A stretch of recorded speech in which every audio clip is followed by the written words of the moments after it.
Primero que nada decir que estoy deleitado de estar aquí, agradezco la invitación, agradezco la dedicación y el estrés. Vamos a hacer un esfuerzo especial porque el estrés haya valido la pena. Y además decir que este clima de hoy día me recuerda mucho a Inglaterra, así que me siento muy en casa aquí con ustedes. Lo que yo voy a presentar hoy guarda relación con una suerte como de mosaico de algunas de las problemáticas con las que estamos trabajando hoy, que nosotros vemos desde el mundo de la educación, el mundo del aprendizaje, dentro y fuera de la universidad.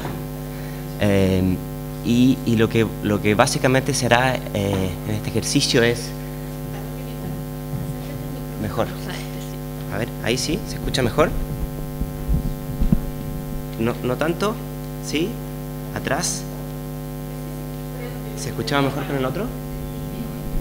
¿No hay posibilidad para más volumen con este?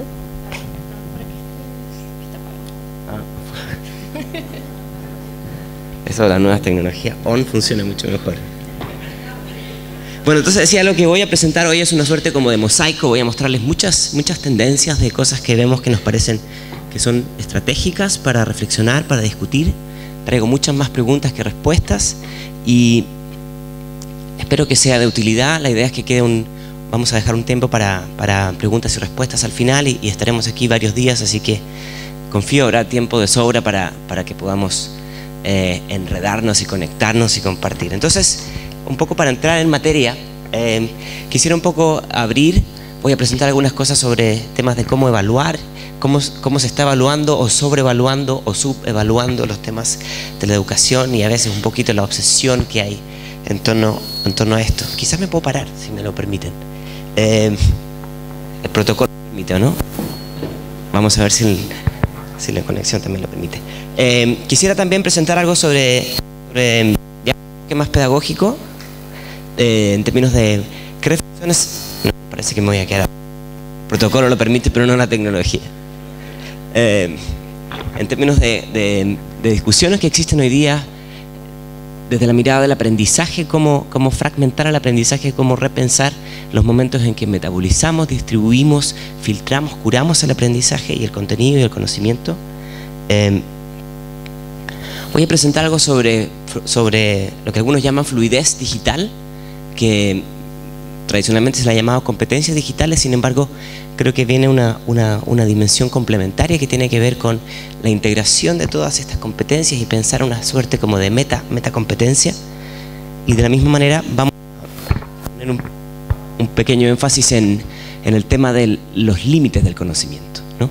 Cómo restringir, cómo facilitar, cómo posibilitar que el conocimiento se cree y se reconstruya de manera permanente, y qué desafíos hay detrás de ello. Nos vamos a centrar también un poquito en los temas de creatividad. Creemos que la creatividad sin duda es una de las habilidades fundamentales en el siglo XXI y obviamente hoy día la gran discusión es cómo avanzar en instrumentos que no solamente la estimulen, sino que además nos ayuden a visibilizarla. Esto conecta muy bien con lo del principio de cómo medir, ¿no? Vamos a hablar un poco de certificaciones, pero en todo este contexto de aprendizajes más tácitos y habilidades más blandas. No es un problema menor el tema de cómo entrar en certificaciones que estén acordes a estas aproximaciones más orgánicas. Y vamos a terminar con algo que no suele presentarse en este tipo de foros, que es también la necesidad de desenchufarse. Y ya voy a entrar sobre eso. La gran mayoría de los videos están en castellano, pero hay unos pocos que están en inglés, pero son muy breves. Charles Fadell sugiere que hay una suerte como de esa asociación entre los desarrollos tecnológicos y los procesos educativos, ¿no? Y él plantea que en distintos momentos de la historia ha habido este desencuentro. Por ejemplo, en la época industrial, creo que van a estar audio. En todo mi backstage no se me ocurrió de que iban a estar audio. ¿Podemos tener audio, señor? Hola. ¿Puedo conectar el audio a la pantalla, por favor? Sí, sí es posible. Bueno, pero este video no importa tanto el audio. Yo creo que se acuerdan de este señor. Se acuerdan muy bien porque era un genio.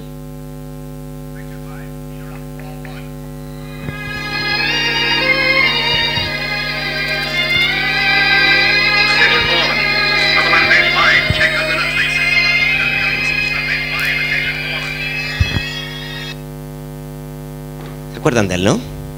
Es difícil olvidarse de él. Bueno, entonces es un momento de la historia fundamental en que hubo una explosión tecnológica que no necesariamente estuvo acompañada de una innovación a la misma velocidad y con las mismas características desde el mundo de la educación. Entonces lo que plantea Fadel es que cuando existe un avance en lo tecnológico, pero no en lo educativo, se genera un momento de crisis social.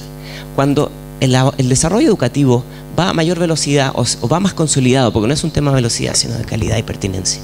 Está más consolidado en la sociedad, entonces cuando es que se genera prosperidad y progreso. Y lo que plantea este autor, basado también en el trabajo de Godin, de Harvard, es que hoy día nos encontramos en un momento bastante parecido, ¿no? Que es todo este debate sobre la otra revolución, la de carácter más digital.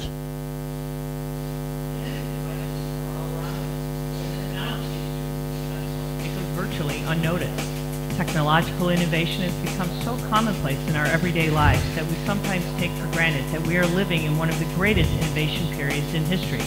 Y esto lo escuchamos todo el día, que estamos en un momento de super explosión, de nuevos desafíos, de transiciones y que hay que prepararse. Y todo el mundo se levanta el pelo y decimos, pero ¿cómo lo preparamos? Unos compran equipos, otros hablan de cambios culturales y en fin, se empieza a ver una suerte como de ecología de transiciones, que no es solamente una, creo yo, sino que es un cambio fundamental de muchas de ellas. Ahora, cuando entra este discurso, a veces yo tengo un poco de temor que es un discurso con un poquitín de amnesia, porque a veces se nos olvida que venimos con este discurso hace muchísimo tiempo. Vamos a ver un ejemplo. ¿Se conocen a ese señor? ¿Cierto?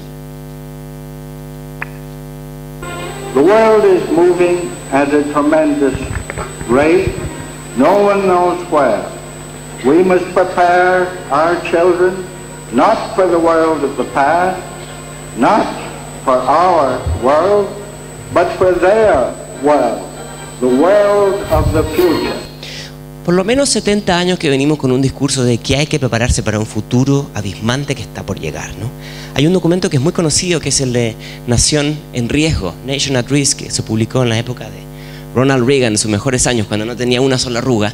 Y lo interesante de ese documento es que planteaba para el contexto norteamericano que la irrupción de Japón y de tecnologías como el rayo láser o la robótica, que yo creo que estuvieron altamente influenciadas por la Guerra de las Galaxias, hablaban de todo un nuevo set de habilidades que había que desarrollar, todo un nuevo enfoque y un nuevo paradigma para prepararse para ya se hablaba en los 80 del siglo XXI, ¿no? Entonces, cuando hoy día escuchamos muchos de estos discursos, a veces, que no es que me parezcan mal, pero a veces me preocupa que son como herencias que traemos de atrás, ¿no? Y vamos a ir al contexto más, se relaciona más al nuestro, pero para no terminar de dejar la parte norteamericana, este es un estudio muy conocido de Levy y Murray, que hacen un mapa de las competencias que se demandan en el mundo del trabajo, un estudio longitudinal entre el año 60 y el 2000, y demuestra que hay un decrecimiento de aquellas actividades más rutinarias, más funcionales, y un incremento de aquellas actividades de orden más analítico, ¿no? Esto llega hasta el 2000 y, como digo, esto es un estudio muy, muy conocido. Encontré hace poco que algo muy parecido ocurría, por ejemplo, en el mercado británico, ¿no? Donde sigue habiendo una enorme demanda de habilidades más complejas y un decrecimiento de aquellas habilidades de orden más funcional. Es muy interesante ver que las que más bajan son las intermedias. Pienso yo que a lo mejor puede haber una conexión entre eso y la adopción de algunos software que hacen un reemplazo de alguna de esas habilidades, ¿no?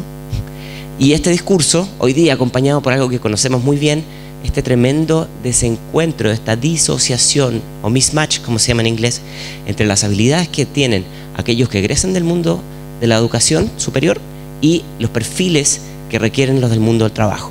Este es un estudio que hizo McKinsey, aplicado a 5.000 jóvenes, casi 3.000 empleadores, y que hablan de este mínimo diálogo entre empleadores y educadores, ¿no? Y también esta profunda desconfianza que existe hoy día, donde casi la mitad de los jóvenes creen que la educación poco les sirvió a ellos para entrar al mundo del trabajo. Entonces, en un discurso que imagino que se da también en muchos otros lugares, empieza a surgir, por lo menos lo que se plantea en el contexto europeo, de desarrollar estrategias para una educación más permeable, ¿no?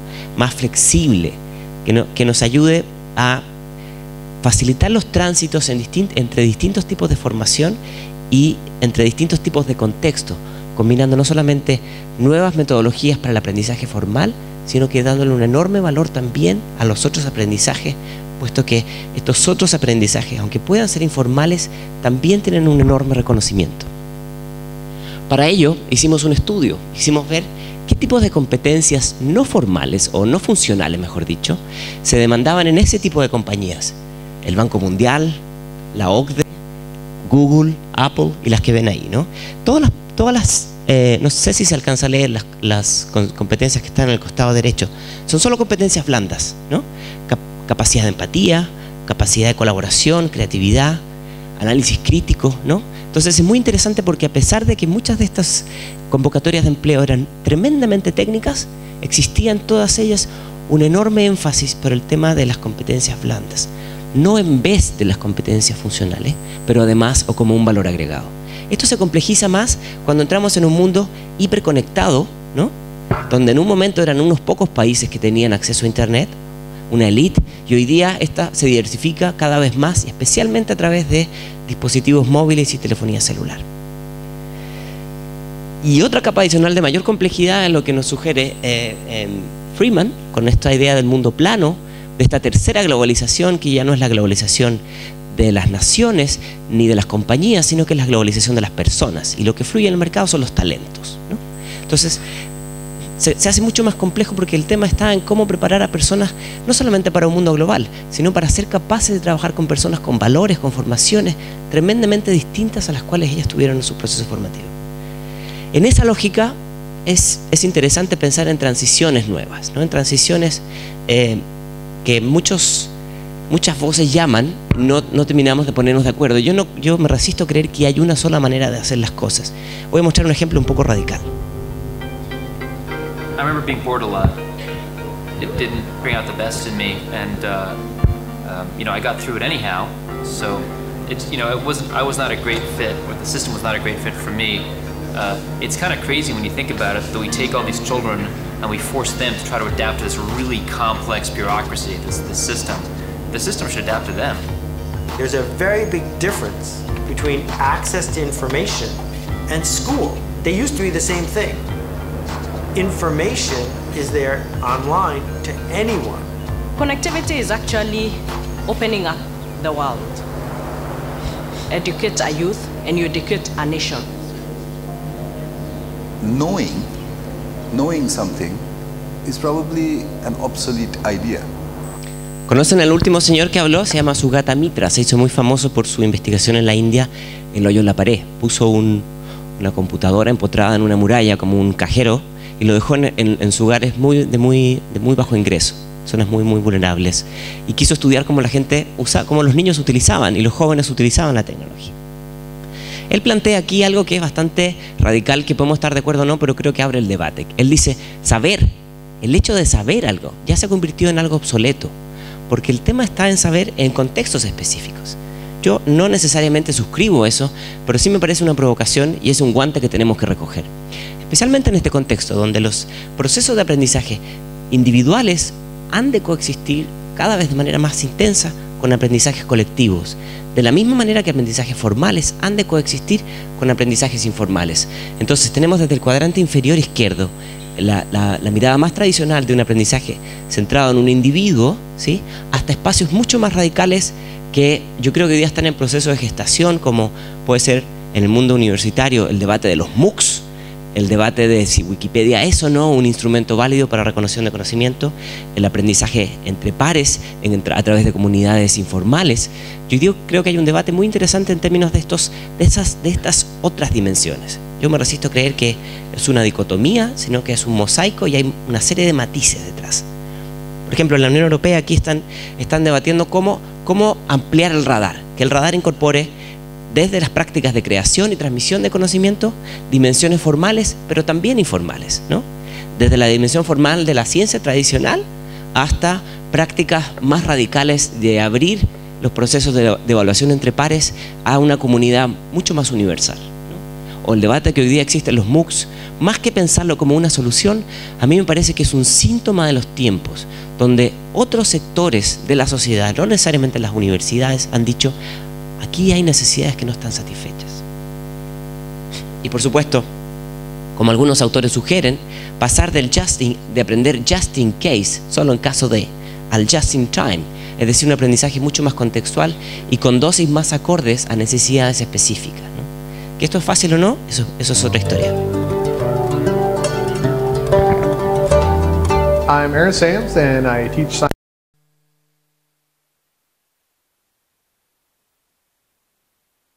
Learners who can learn for themselves and by themselves. One of the problems that I was guilty of even prior to flipping my classroom around was the classroom was centered around me. I told them exactly what to learn, how to learn it, what assignments to do to learn it, and when to learn it, and how to prove to me that they learned it. I don't do that anymore. We changed the place in which content is delivered. Instead of standing in front of a class and delivering, here's how you do this type of problem, here's how this works, I deliver that direct instruction now asynchronously at home through these videos that we make with Camtasia Studio. Times till home. Oh, we didn't do that last the last step. No sé si habían escuchado esto, se llama el aula volteada o flip classroom en inglés. Entonces, son profesores que sugieren lo siguiente. Yo lo planteo también como una segunda provocación. Él dice, vamos a hacer algo. Vamos a dar vuelta al aula. Vamos a hacer en casa la clase magistral y en la clase la tarea. ¿Cómo? Claro, la clase la graban un video, se la entrega a los alumnos, la ven cuando quieren, donde quieren y como quieren. Eso es lo que está diciendo ahí. Y lo que a mí me interesa es que las tareas, donde trabajamos en equipo, las hacemos en el aula. Donde debatimos, discutimos, analizamos lo que ya vimos de la conferencia magistral o de la clase tradicional, digamos, ¿no? Es un debate interesante que no implica tanta tecnología, pero implica un poco cambiar las reglas del juego, poner mucho más énfasis no en la transferencia de datos, sino que en la construcción creativa de saberes. Y aquí empiezan a aparecer enfoques interesantes, algunas provocaciones, ¿no? Por ejemplo, la eutagogía, no sé si la conocen, que sugiere poner mayor énfasis en un aprendizaje autodirigido. Esto inicialmente fue pensado para adultos, hoy día entra en un espectro muchísimo más amplio, que es un aprendizaje que no se concibe si no tiene un alto énfasis en la negociación, un alto énfasis en la combinación de experiencias de unos con otros en distintos contextos.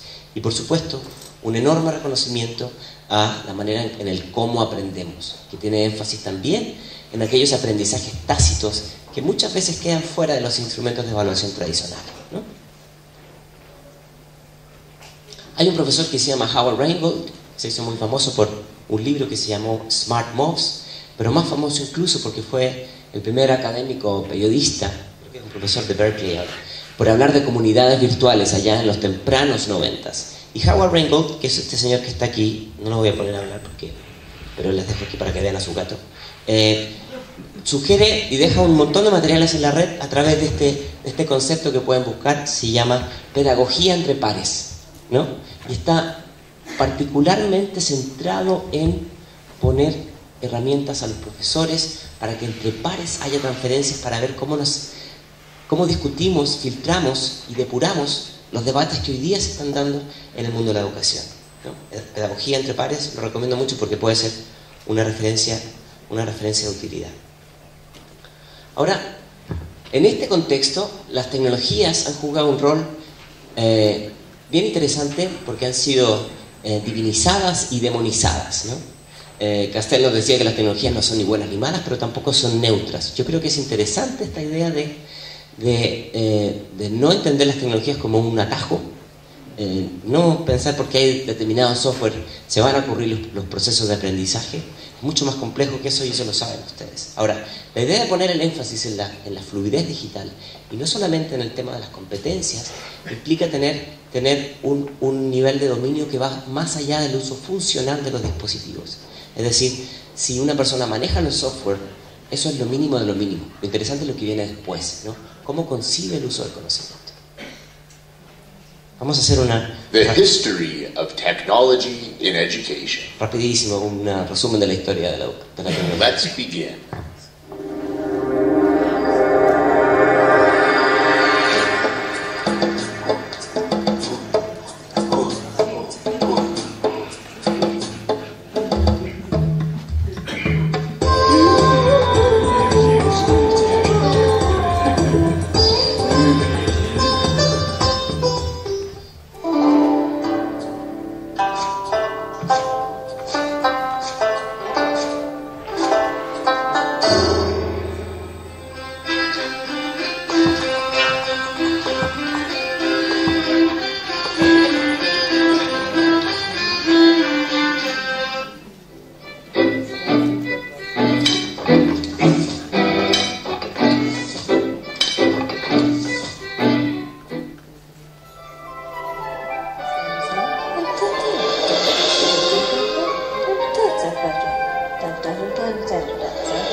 este viejo y mozo.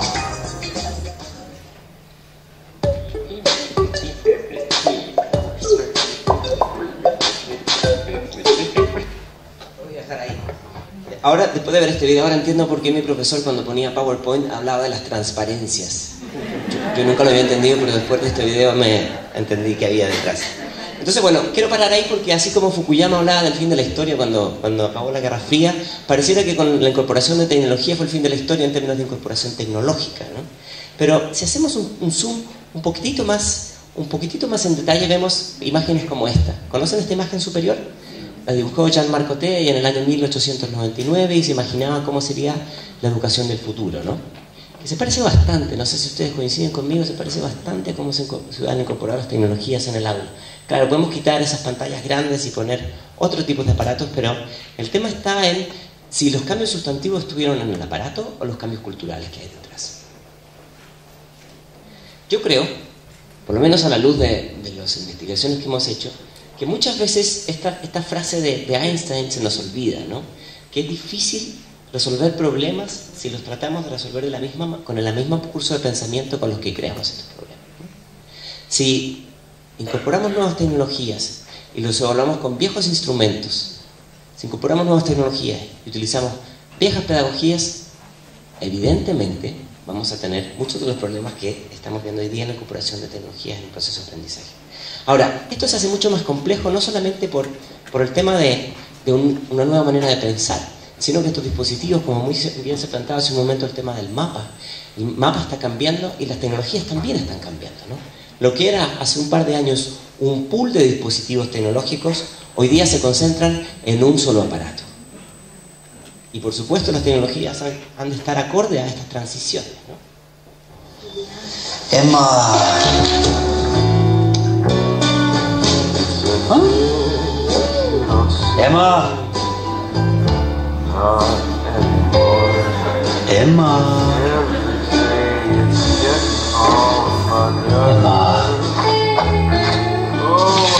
Emma. Emma.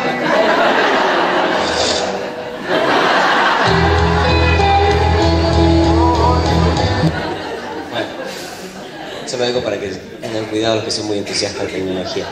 Ahora, hablemos un momento de alfabetismo digital.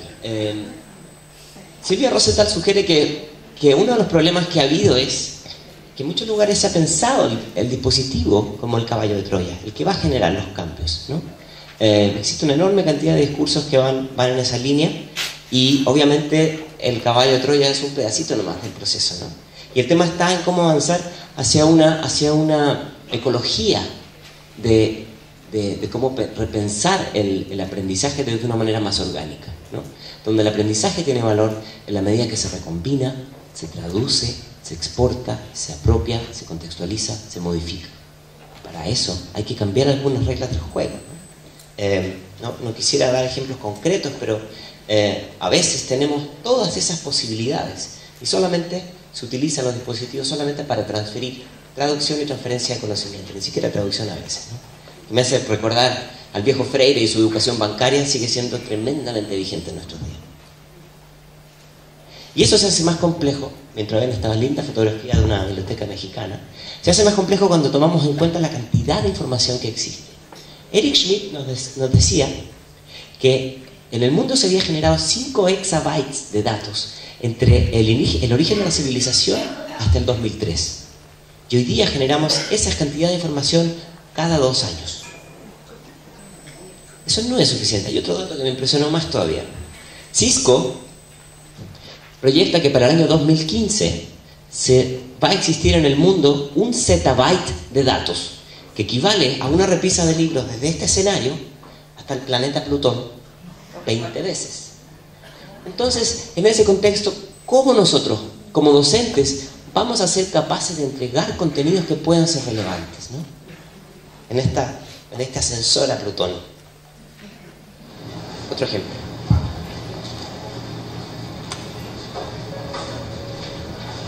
Pip, milk of magnesia. No. Milk floats of yesteryear. No. This milk-themed family wall planner. No, sorry, I'm just looking for, you know, normal milk. Couldn't find what you were looking for. That's what I'm saying. I couldn't find it, so I'm asking you if you could... Advanced search. All right, let's do this. Keyword, now, go. Yeah, okay. Milk. Please narrow your search by using one of the following filters. Kayaks, packet 12, self-cleaning, breakfast and condom. That one, breakfast. One result. Milk, skimmed semi. Semi-skim milk. That's what I first asked you for. It's milk skimmed semi. Todo nos ha pasado que a veces nos damos cuenta que mucha información no significa inteligencia. Paul Hilster decía algo que me parece que sigue siendo tremendamente vigente en nuestros días. Hilster nos decía, cuando hablaba de alfabetismo digital, de que no se trata del dominio de las teclas, sino del dominio de las ideas. Y ese es un cambio fundamental en la manera que se incorporan las herramientas tecnológicas en los procesos de aprendizaje. Ahora, con mucha tecnología, si esa tecnología no va acompañada de nuevas maneras de compartir el conocimiento, entonces lo que vamos a tener es una enorme cantidad de silos digitales, ¿no? No creo que queremos eso. Por eso hay un debate que sugiere menos copyright y más right to copy, ¿no? Especialmente en la educación, especialmente en el mundo del aprendizaje. Hay un principio japonés que se llama el wabi-sabi, que me gusta mucho. No necesariamente tiene que ver con educación, que dice: nada dura para siempre, nada está completamente concluido y nada es perfecto. Es un proceso permanente de transformación. ¿Cómo hacer entonces para que los conocimientos en digital y en analógico estén en este fluido constante, en permanente estado de revisión y mejora, ¿no? Y no decir que este documento está concluido para siempre hasta que acabe el mundo. Entonces existe un enorme movimiento que sugiere que hay que pensar en maneras más flexibles de compartir el conocimiento. Desde el mundo del open source, esto ha derivado también al mundo de otros tipos de contenidos en texto, en multimedia, ¿no? Y existe esta idea de pensar en 4 libertades fundamentales: la capacidad de utilizar algo, de copiar, que es la más sencilla; la capacidad de modificar, generar valor agregado, contextualizarlo; la capacidad de compartir y distribuirlo, ¿sí? Que a veces los docentes tenemos una enorme tarea ahí; y por último, la capacidad de acceder al código. En los programadores, acceder al código será ver el lenguaje de programación, y en la educación podría ser compartir PowerPoint y no compartir PDFs. Los PDFs no ayudan mucho a la modificación y la reconstrucción.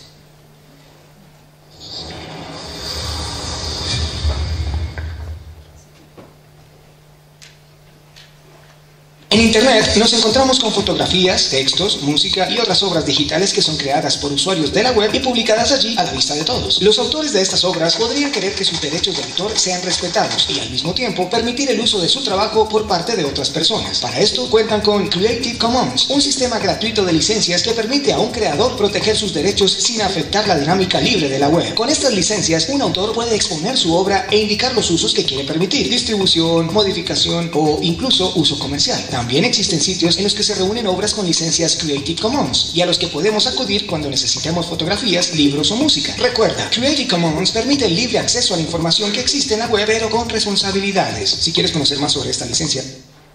Bueno, de esto existe una enorme cantidad. Este es un proyecto de promoción desde Colombia. Es un nombre raro esto de Creative Commons o Commons, como lo llama ella, pero lo interesante es que creo que es fundamental que los profes conozcan esto. Creo que es fundamental que conozcan las distintas dimensiones, los distintos sabores de licenciamiento que se pueden entregar. Unas son uso absolutamente autónomo, otras son sin modificación y otras son incluso con posibilidades de o no, uno puede elegir, de comercialización. ¿Por qué tiene tanto valor esto? Porque son un montón de beneficios, ¿no? El trabajo puede enriquecerse con la visión de otros. Podemos generar construcciones colectivas, una remezcla de sabores de otros, que es lo que hacemos permanentemente, con o sin licenciamiento, ¿no?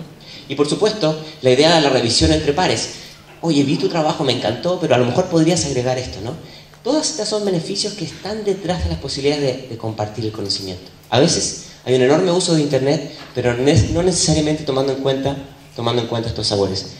No voy a mostrar esto en detalles, pero solamente un pedacito.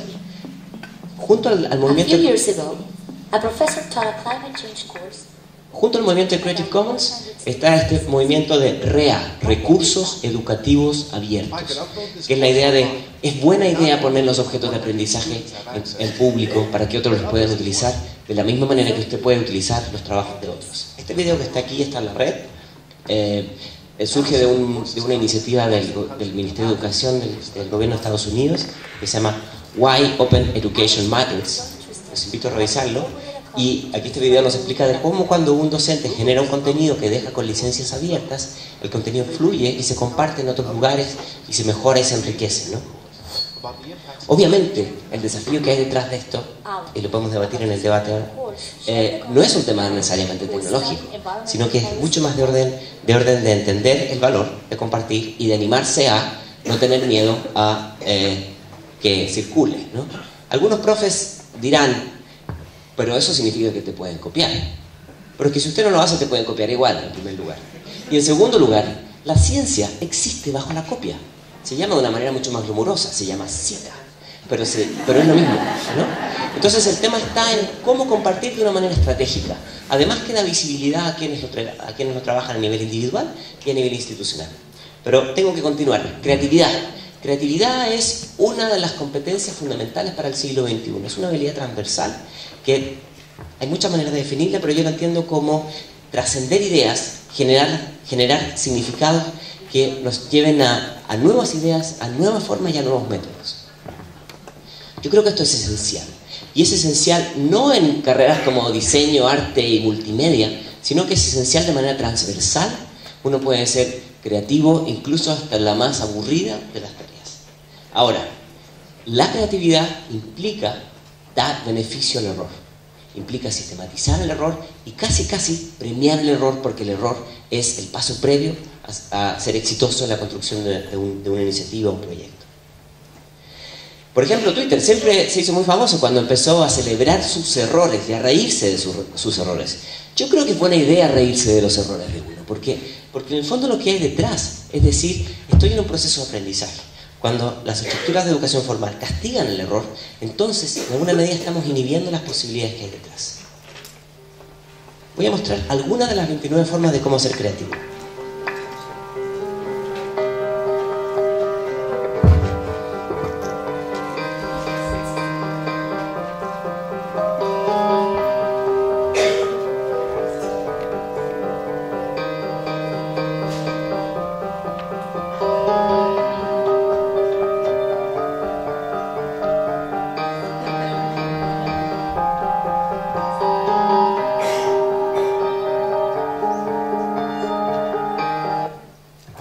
Más, pero este video lo pueden sacar de la red, ¿no? Se llama 29 maneras de cómo ser creativo.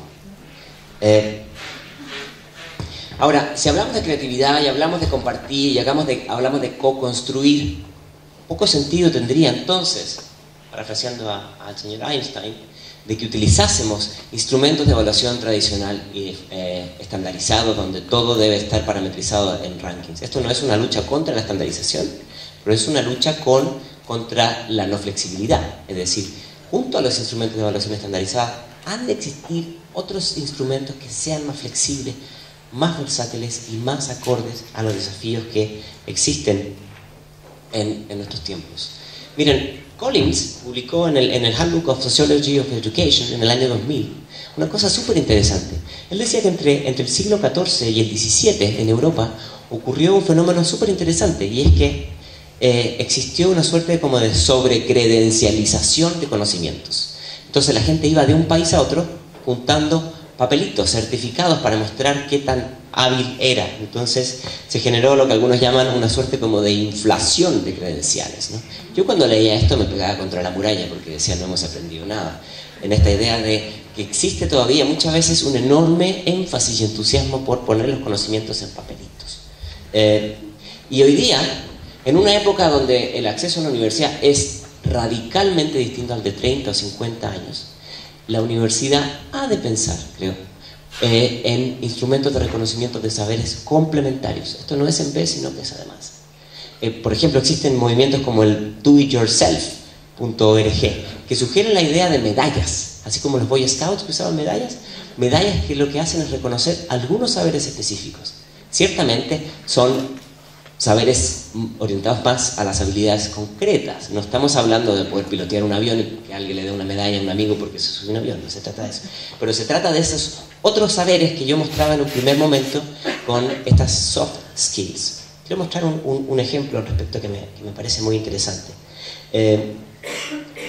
La OSD va a implementar, o está a punto de implementar, esta prueba que se llama PIAC, que es una prueba de evaluación a adultos, ¿sí? Pero lo que busca es no saber qué aprendieron, sino que varios años después que egresaron, ver cómo están aplicando las competencias que ellos tienen, ¿no? Es como una evaluación a las instituciones educativas a largo plazo, ¿no?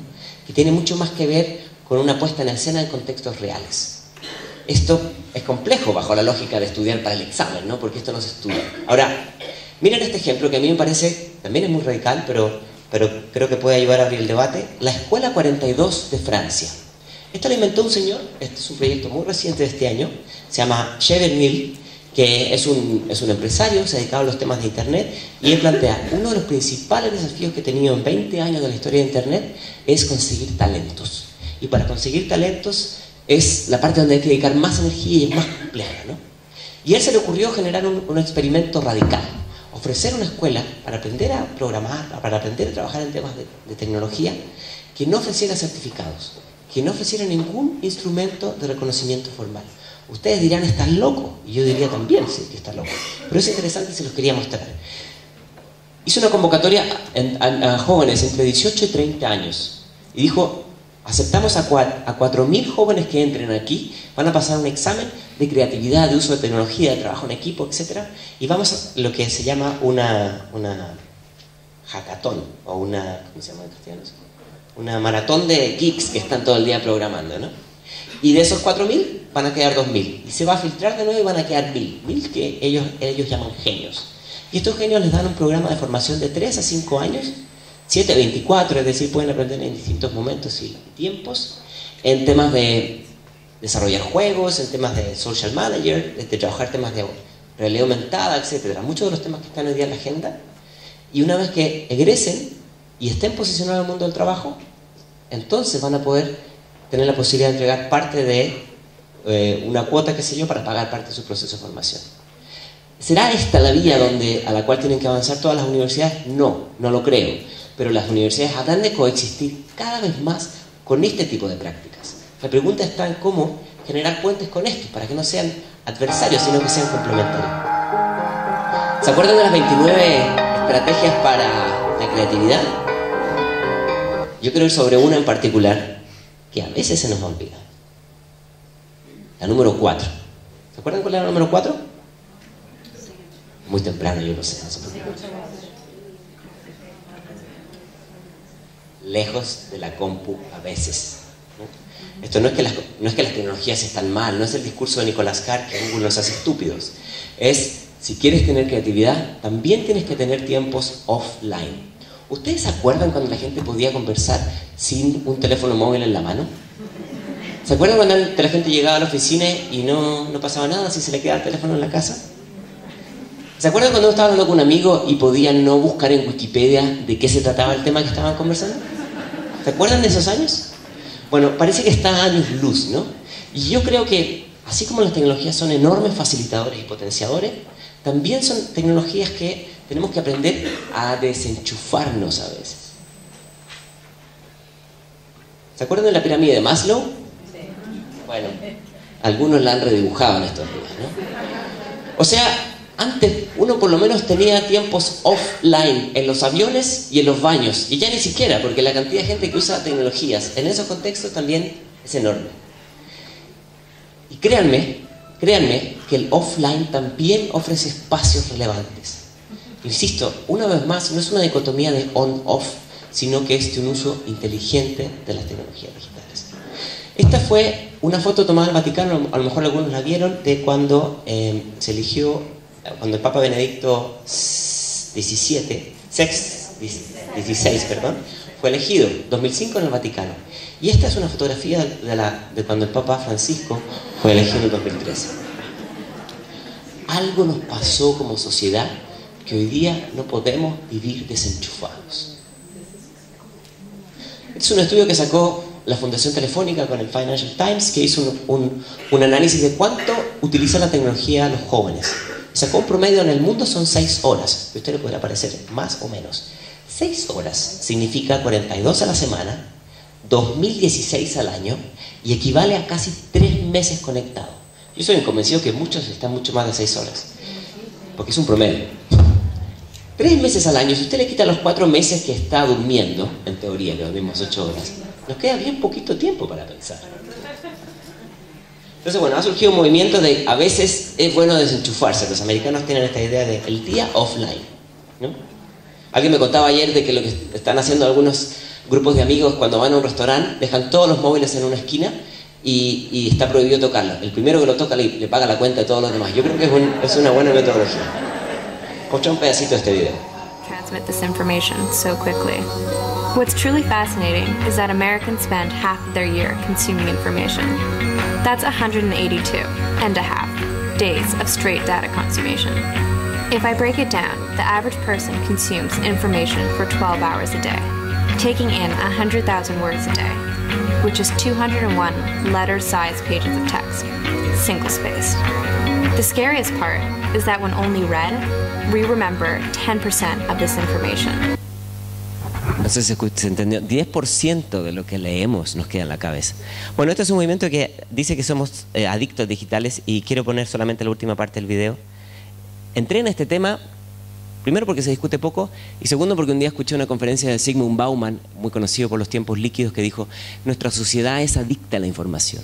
Y me pareció que no muchos lo plantean así, casi de fuerte. Así que voy a mostrar un poco la sugerencia de esta propuesta. So what does this all mean? Well, for starters, it means we've become digital junkies. But the real question is, how do we fix this? We need to learn how to limit ourselves. We need to turn off our cell phones, our laptops, our iPods, even if it's just for an hour. We need to read books. We need to embrace the time it takes to complete a singular task. We need to go outside and enjoy nature. Essentially, I think we need to unplug. Desenchufarse también, sin miedo. Último video.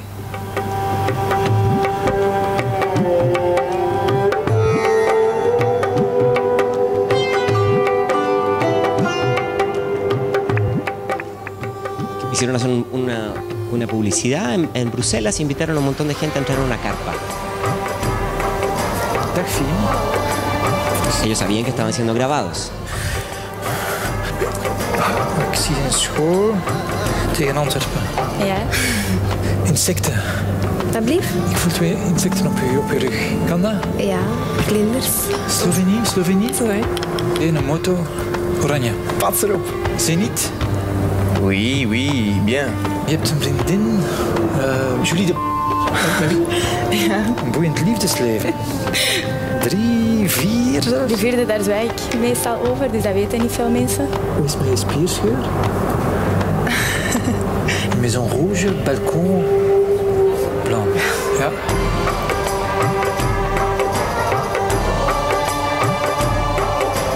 Ik zie geld, ik zie transacties, maar kent je rekeningnummer van buiten?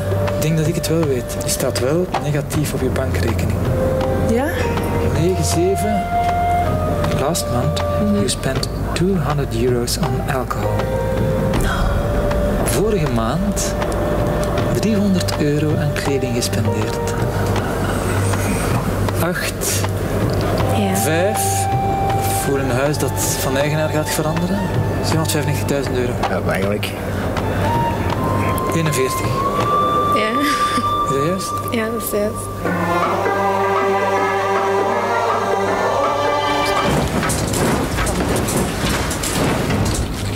Oh my god. Oh nee. Dat is, ik weet niet hoe eng. Le pidieron su dato, su nombre para entrar a la publicidad. Hicieron un pequeño trabajo de revisión y mostraron todo el proceso de ventilación de información que hay detrás, ¿no? Los que se ríen les diría que no se rían tanto porque podríamos estar todos en esa situación. Pero esto también habla de desenchufarse, o por lo menos de un uso estratégico de cómo nos conectamos. Un proyecto de Berkeley habla de los 10 principios de los medios sociales en términos de privacidad. No los voy a leer todos, pero sugieren cosas tan provocativas e interesantes como nuestra huella digital, que es el impacto que dejamos en Internet, es mucho más grande de lo que pensamos.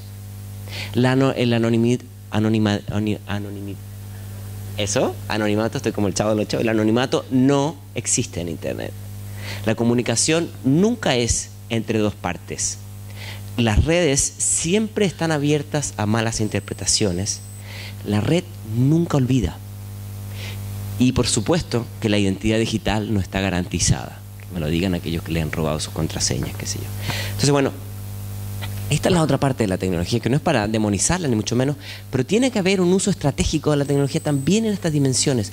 La privacidad y el uso de los datos personales y la identidad digital también es una competencia digital fundamental.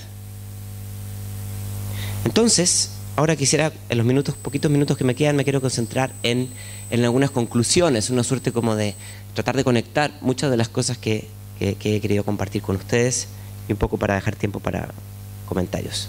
Y para ello voy a usar las imágenes de Dan Peskovich, que me parece que son tremendamente provocativas. En primer lugar, la idea de que el aprendizaje a lo largo de toda la vida es una norma que ha de entenderse como un transversal, ya sea a las culturas y a las edades de aprendizaje, ¿no? No es tan nuevo el aprendizaje a lo largo de toda la vida, es un concepto que se acuña durante el siglo pasado, ha ido cambiando de nombre, pero la esencia de atrás yo creo que tiene que quedar claro en todos los estamentos de educación formal. En segundo lugar, el crecimiento exponencial de la información demanda aproximaciones más dinámicas desde el mundo de la educación, donde el conocimiento está en red y está en permanente estado de cambio. Hay un libro de Jenkins del MIT que dice "If doesn't spread, it's dead". Si no se difumina, no se divulga, se muere. Y yo creo que tiene tremenda validez ahora aquí cuando pensamos en conocimiento. Otro elemento es que no existe una correlación, por lo menos a la luz de los resultados de las pruebas de la OECD, incluso acá en América Latina de la CEPAL, no existe una correlación entre el uso de tecnología, el tipo de tecnología utilizada y los tipos de aprendizajes que vienen detrás. No es el dispositivo, sino que es la forma en que lo utilizamos, ¿no? Y eso sé que en el mundo de los educadores está muy conocido. Lamentablemente en otros sectores a veces se dibujan unos atajos que no necesariamente son tan acertados. De la misma manera, la madurez digital, que creo que es un concepto que no se discute suficientemente. La madurez digital no significa estar siempre conectado, pero significa tener sensibilidad y conciencia de la huella digital que mencionábamos, la privacidad, la capacidad de desenchufarse, entre otras cosas. Yo creo que hay otra cosa que puede ser un constante, en esto sí soy un convencido, 100% blended. Blended en el término de combinar aprendizaje individual y colectivo, aprendizaje en línea y offline, aprendizaje formal e informal. Yo creo que eso sí, soy un convencido, lo podemos debatir de nuevo, estaré encantado, de que tenemos que buscar una ecología que integre más opciones de aprendizaje y, por supuesto, de reconocimiento de esos aprendizajes. Howard Reingold, el señor del peeragogy, nos habla de algunas habilidades fundamentales para sobrevivir en estos tiempos. La capacidad de filtrar, la capacidad de apertura, la capacidad de compartir, la curación, la conexión, en fin, la conexión obviamente no la tecnológica, ¿no? Sino la conexión tecnosocial, mejor dicho, o social puramente.